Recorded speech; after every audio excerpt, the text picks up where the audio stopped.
Gunman at the center of the worst shooting in American history. We are going through the killer's life, as I said, especially his electronics. The FBI tears apart the suspect's home. His wife provides key information and new questions about his motivation. Reports he often went to the Pulse nightclub for years before the attack and used gay dating apps. When he was first contacting me, he was saying, asking what club, in his words, what clubs are popping. Now, survivors revealing how they stayed alive during those terrifying hours inside Pulse. Our interview with the man shot 4 times, who hid in a crowded bathroom stall, huddling with others when the gunman came in. How he finally managed to escape, and the family of the victim who shot this dramatic video of the attack. Speaking out. The first thing you notice is the fear in her eyes. The terror threat at home, the focus now of both presidential candidates. We cannot continue to allow thousands upon thousands of people to pour into our country. As the world unites in solidarity with Orlando, tributes pouring in around the globe. Live in Times Square and Orlando, Florida, this is a special edition of Good Morning America. And Good Morning America, we have all the latest on the fallout from that Orlando attack this morning. The world standing in solidarity with those victims, and you're looking live at the Growing Memorial in Orlando, remembering those lost in the massacre.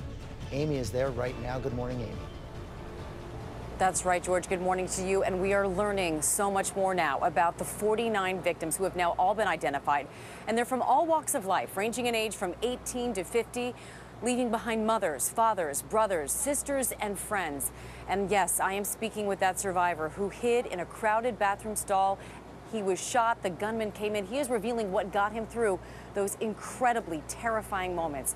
But first, ABC's Gio Benitez is starting us off this morning with new details about the attack. Good morning, Gio. Amy, good morning to you. From New York to California to Hawaii, hundreds of thousands are gathering at these vigils across the country, 10,000 at the one here in Orlando overnight, all to remember the victims. 21-year-old Corey Connell dreamed of being a firefighter. Tevin Crosby owned a marketing firm, and Akira Murray was just 18 years old, a recent high school graduate. 3 of those 49 killed in the Sunday morning massacre. As we learn more details about those terrifying hours inside Pulse nightclub. At 2 a.m., off-duty police officer Adam Gruley, working at the club in full uniform, responds to shots fired. A gun battle immediately ensues. Additional officers arriving on the scene, forcing Omar Mateen to retreat to a bathroom, where it is believed he takes 4 to 5 hostages. As many as 20 more people huddled in another bathroom. At 2:30 a.m., Mateen calls 911, hanging up twice before a dispatcher calls him back. He then pledges his allegiance to ISIS. After nearly 3 hours of failed negotiations, police report Omar Mateen threatens to put bomb vests on hostages. The SWAT team moving in, setting up an explosive breach on the wall of the bathroom where a large group was gathered. When the explosion set off by police did not fully penetrate the wall, an armored vehicle was used to punch a hole in the wall. We were able to rescue dozens and dozens of people that came out of that hole. The suspect came out of that hole himself, armed with a handgun and a long gun. Engaging in another gunfight, Officer Michael Napolitano saved by his helmet, sharing this image overnight of his injury. When it was over, Mateen dead inside, along with a staggering number of victims. This photo of Jeff Rodriguez taken just 30 minutes before the attack unfolded. As the horrific scene took place, Jeff, who miraculously survived, texted his brother Santos, who recounted their exchange with David Muir. I've been shot at a club. I'm dying, I love you. Dead bodies on top of me. Tell everyone I love them. And back here live in Orlando, I can tell you that all 49 families have now learned the fate of their loved one. 34 other victims are still in the hospital right now, recovering it. So many sad stories, so many stories of bravery. Gio, thank you so much. And George, we'll send it back to you now in New York. Yeah, we're going to get more on the investigation now, Amy. Officials learning much more about the gunman and his motivations as they scour his background to determine if others helped carry out that deadly rampage. Our chief investigative correspondent Brian Ross here with the latest. Good morning, Brian. Well, good morning, George. Some surprising developments this morning as the FBI delves into Mateen's background, with witnesses telling agents he's been a regular at gay clubs in Florida for years. At the same time, federal authorities are capitalizing on two major breaks in the investigation: the full exploitation, as they call it, of Omar Mateen's cell phone and the cooperation of a key witness, his wife. Overnight, FBI agents brought Mateen's wife, hiding her face, back to her apartment to pack up her things. Noor Mateen, the 30-year-old mother of the couple's young son, is now providing key details about her husband's activities, according to a senior counterterrorism official. And the FBI has been able to open Mateen's cell phone and learn who he was in touch with and where he traveled. We are going through the killer's life, as I said, especially his electronics, to understand as much as we can about his path and whether there was anyone else involved, either in directing him or in assisting him. FBI agents also tore apart Mateen's apartment in Fort Pierce, Florida, and after they left, we got a first look at how he lived. El apartamento 107. Provided to ABC News by a Univision TV crew, with the reporter describing the messy aftermath of the FBI's raid. Todo desordenado. Otherwise, a portrait of a normal life. Family photos on the dining table and walls. On the kitchen counter, an expired Florida firearms license. And the room of the killer's 3-year-old son filled with toys and a bike with a Spider-Man helmet. No sign of the devotion to ISIS Mateen professed during his attack Sunday on the gay nightclub. And now FBI agents are hearing accounts that Mateen himself has been frequenting gay clubs in Florida for years and using gay dating apps to make contact with men, including Kevin West, who talked with ABC station KTRK. When he was first contacting me, he was saying, asking what club, in his words, what clubs are popping and things of that sort, and what good places are to go. Employees and patrons at the Pulse Club in Orlando told ABC News overnight they recognize Mateen as a regular there. The shooter used to come into the bar on a regular basis. Sometimes he would be there for a few weeks at a time, maybe on the weekends. One Florida man told us that Mateen was a regular at gay clubs going back at least 10 years when he was at a police training academy in Florida. George? My goodness. Okay, Brian, thanks very much. We're going to go back to Amy now in Orlando, and there's another terror attack overseas. That's right, George. Developing stories there. 2 police officers, a husband and a wife, stabbed to death in France by a man ISIS claims is their fighter. And ABC's Alex Marquardt is in Paris now with the latest details for us. Good morning to you, Alex. Good morning, Amy. That's right. French officials this morning are calling this a despicable act of terrorism. This attack took place around 9 p.m. last night. SWAT teams quickly responded, killing the attacker. And we've just learned that 2 more people have been taken into custody. This couple lived around 35 miles outside of Paris. The husband was a local commander. The wife was an assistant. The only person to survive this attack was their 3-year-old son. Now, the profile that's emerging of the attacker is one that we've gotten to know well after all of these attacks in Europe. He was a 25-year-old Frenchman. He was known to police when he was younger for things like violence and theft. And then he was radicalized. And 3 years ago, in 2013, he was sentenced to 3 years in prison alongside 6 others for conspiracy to prepare acts of terrorism, for recruiting fighters for jihad in Pakistan. And just like after the attack in Orlando, ISIS put out a statement claiming that the attacker was a soldier of the Islamic State. It appears he was responding to calls, a specific call before the holy month of Ramadan for ISIS supporters to carry out attacks around the world. George? Okay, Alex, thanks very much. Let's get more on all this now from the Homeland Security Secretary Jay Johnson. Mr. Secretary, thank you for joining us George, this thanks morning. for having me. Yeah, so we just hear another attack in Paris. The French president saying there's a large-scale threat there now, especially during this month of Ramadan. Do we have any credible threats of more attacks to come here in the United States? George, not at this stage. The president's #1 priority, as is mine, is the protection of the homeland, protection of the American people. As you know, we're doing a number of things to do that, both militarily, through aggressive law enforcement and homeland security. And we're going to continue and we're going to keep at this in this environment of homegrown violent extremism, and that's what Orlando is looking more and more like. There's a role for the public to play. There's a role for us to play in building bridges with American Muslim communities. That's what we've been doing, and we're going to keep doing that. We're going to encourage the public to be vigilant and to be aware. You say this is looking more and more like homegrown extremism. Any new signs that the shooter might have been directed in any way by ISIS or had any kind of help? At this point, no. There's no indication at this point that it was terrorist directed, as we say in Washington. This appears to be yet another tragic terrorist-inspired attack, and it reflects the environment we're in right now. Accomplices? At this point, we know of no accomplices, but the investigation continues. It's barely 48 hours after the attack. So then, and you're talking about this new threat environment. How do we deal with this? San Bernardino, to some extent Boston as well, now Orlando, individuals who seem to be inspired by ISIS ideology in some fashion. The special twist here, though, is that this person was clearly on the radar screen. 2 different FBI investigations, 3 different interviews, being watched for more than 11 months, yet still able to buy a gun. How do you explain that? Good question. We're taking the fight to ISIL militarily in places where they recruit, where they train, where they direct. We've made good progress in taking out some of the leaders, in taking out those focused on external attacks. There's obviously the law enforcement role, but we're in an environment now of self-radicalization. It is almost always the case that when someone self-radicalizes, someone close to them sees the sign, which is why we continue to encourage public awareness, public vigilance. This shooter was under investigation in 2013. As Jim Comey said yesterday, he was interviewed several times. At that point, the FBI had nothing further to continue its investigation. Yet he was on a watch list. Should that information have gone to various gun shops when someone goes in to buy a gun?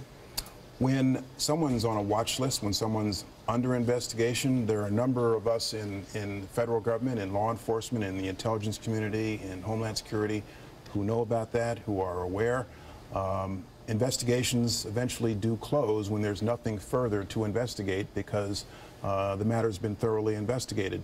We continually evaluate our security posture and whether we should be doing something differently, and we'll continue to do that. Finally, this has been injected into the political debate as well. You saw Mr. Donald Trump yesterday seeming to question the president's sympathies and his commitment to fighting al-Qaeda, and also saying it's time to doubling down on this idea of banning immigration of Muslims, and he wants to expand it to banning immigration for a time from any country with a proven history of terrorism against the U.S. Your response? Number one, I know from working with him for 7 years, the president's #1 priority is the protection of the American people, protection of the homeland. I know that from my Defense Department experience and now my Homeland Security experience. I won't comment on what the candidates say running for president. I will say that overly simplistic suggestions that we ban people from entering this country based on religion or ban people from an entire region of the world is counterproductive. It will not work. And we need to build bridges to communities, to American Muslim communities right now, to encourage them to help us in our Homeland Security efforts. Secretary Johnson, thanks for your time this morning. Thank you. Amy? Well, George, more now on the political response. The Orlando terror attack looming large, of course, over the presidential race. Both Donald Trump and Hillary Clinton speaking out about the massacre, clashing with their responses. And ABC's Cecilia Vega has the very latest now from Pittsburgh. Good morning, Cecilia. Amy, good morning to you. 2 candidates, 2 very different messages about terrorism, about Muslims in this country, even about who is best for the gay community. The one thing that is clear, what happened in Orlando now looms front and center over this race for the White House. This morning, Donald Trump not just doubling down on his controversial Muslim ban, he now wants to expand it, saying people from any country with a history of terrorism should not be allowed into the U.S. We cannot continue to allow thousands upon thousands of people to pour into our country, many of whom have the same thought process as this savage killer. And in the wake of the Orlando massacre, Trump says he's the best candidate for the gay community. Hillary Clinton can never claim to be a friend of the gay community as long as she continues to support immigration policies that bring Islamic extremists to our country. Overnight, Trump going even further. They want to make women slaves, okay? And yet she's fine with, the women say, oh, isn't she wonderful? She's not wonderful for women. In what was billed as a major terrorism speech, Trump surrounded by teleprompters, but veering off script with this misleading statement about the New York-born shooter. The killer, whose name I will not use or ever say, was born in Afghan, of Afghan parents, who immigrated to the United States. In the battleground state of Ohio, inflammatory, anti-Muslim rhetoric hurts the vast majority of Muslims who love freedom and hate terror. Hillary Clinton's call for tougher gun laws drawing a standing ovation. I believe weapons of war have no place on our streets. Trump's latest target, The Washington Post, revoking the paper's press credentials and calling it, quote, phony and dishonest.